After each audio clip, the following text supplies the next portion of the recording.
it ain't really sat in yet. I was actually sitting in the locker room just thinking about it. I was praying.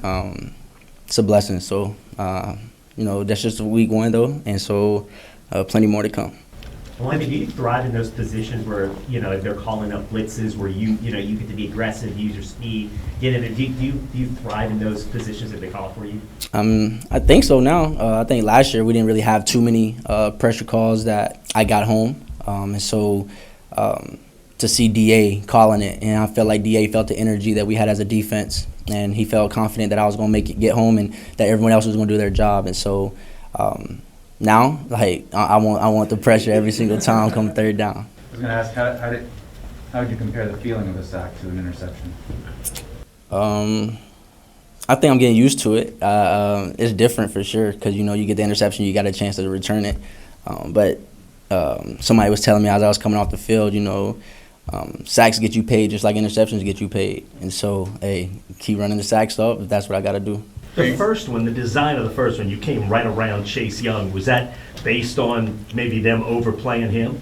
I think, either side was going to probably get home depending on how we was playing it. I think the end really had 2 options, and if he picked me up, somebody else is going to be free, right? And so they ended up picking Chase up, and that's why I came up.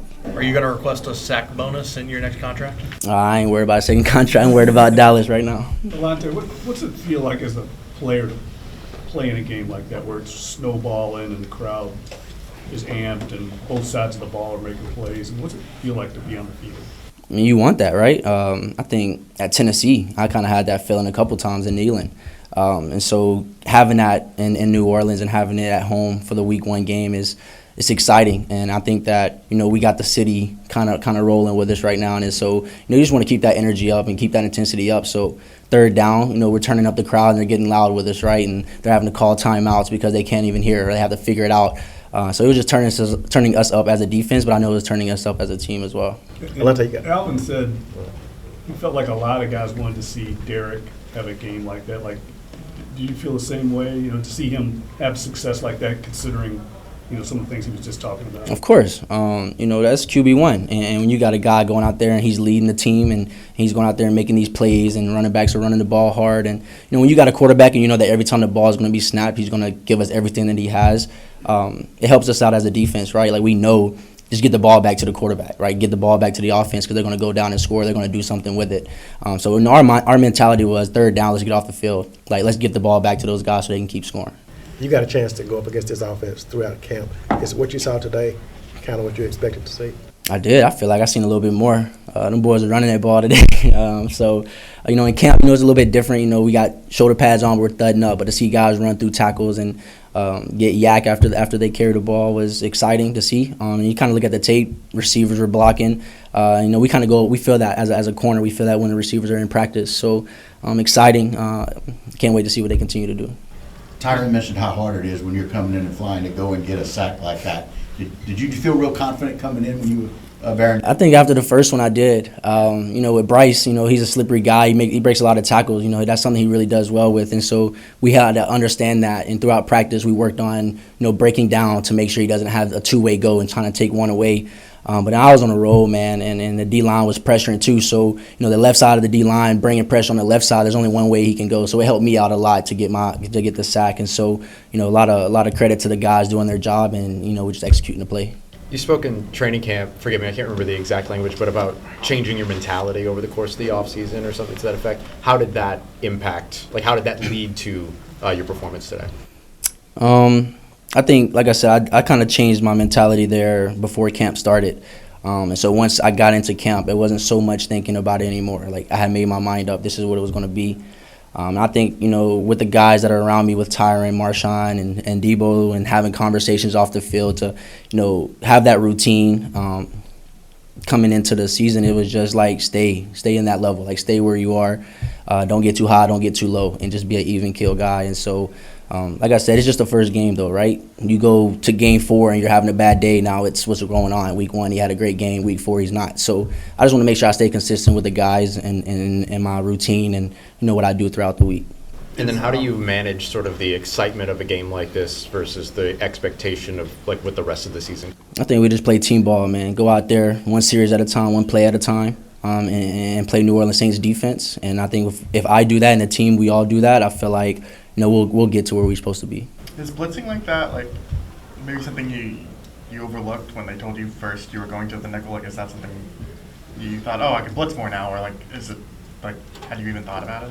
Or? No, I didn't really think about it too much. I mean, obviously I knew nickels get the blitz more than corners get the blitz, but I'm asking questions with the D-line, like, hey, how do I get off the edge here? Like, this dude is killing me. And so, I'm still learning. I'm not an expert at it. And so, I'm going to take my wins and I'm going to take my losses and learn from those. And like I said, more sacks to come.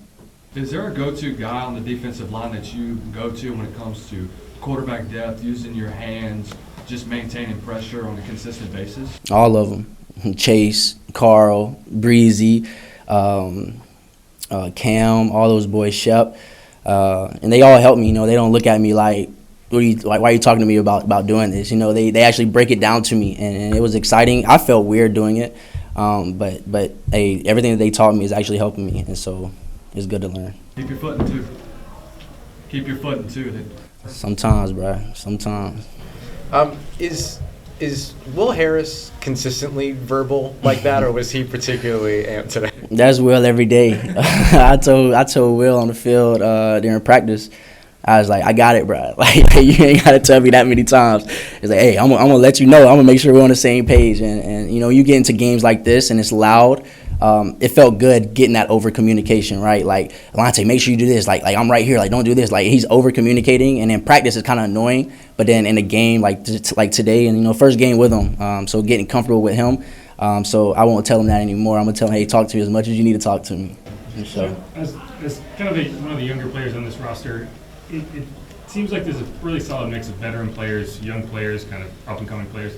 Is that helpful? Does it feel like there's a good balance of that, where a guy like Will, who's been around for a while, can give you that kind of verbal input when you need it? Yeah, I think what I like the most is that our veteran guys are helping the younger guys. We don't have any vets in the room, nowhere on the defense, not just the DB room, but to where they feel like they're too good to kind of help us, right? Like, understanding that this is a business, right? So if you're making more plays, then maybe it's taking plays for me. We don't have anything like that in our room, and so I love the fact that I can go to a Marshawn, right? Like, and he can help me, or Kool-Aid can go to a Marshawn, or Rico can go to Cam Jordan. We can ask questions, and the guys are going to help us out, because as a team, we're just trying to, we're trying to make it to the Super Bowl. And so these are the guys that are dressed out. These are the guys that could possibly get into the game. So we're just going to make sure we help each other and reach that goal. So Next Gen Stats had you at like 20.64 miles per hour on your sack, which is just slightly faster than Rashid. So are y'all like in a competition for who's the fastest? Nah, we won't be competing. But she know I'm fast, and I know she fast. I know Chris fast. So who's fast, and we just, the goal isn't to play at 100 miles per hour throughout a game, right? And so whenever I can hit that speed, I will. But I'd rather not have to touch it if I don't have to. I didn't even see you standing over there, right? I didn't see you over there.